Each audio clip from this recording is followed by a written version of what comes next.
I'm back again. இன்னொரு தட்டும் கறியுமாக. Okay, lunch சாப்பிட போறேன். ஸோ இன்றைய லஞ்ச் என்னவென்றால் lamb கறி, lamb பிரட்டல் அப்படி சொல்லலாம், பஸ்மதி ரைஸ், அப்புறம் எனக்கு பிடிச்ச ஓனியன் ரைத்தா மாதிரி ஒரு style quick raita, and then அப்பளம் இல்லை, ஸோ அதனால சிப்ஸு. இதுவும் அது எல்லா காம்பினேஷனோட சாப்பிடும் போது சும்மா அந்த மாதிரி இருக்கத்தான் செய்யும்.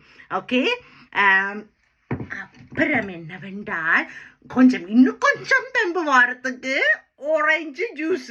ஓகே, போதுமா விளையாட்டு கேட்குறீங்களா? இது போதாது, இன்னும் ஐட்டம் இருக்குது, பட் இப்போதைக்கு இதை சாப்பிடுவோம். ஓகே, நீங்கள் எல்லாரும் சாப்பிட்டீங்களா? என்ன சாப்பிட்டீங்க? ஓகே, லெட்ஸ் டிகின். ஓகே, இக்னோர் பண்ணுங்க, நான் இன்னும் ஒர்க்கில் தான் இருக்கேன்.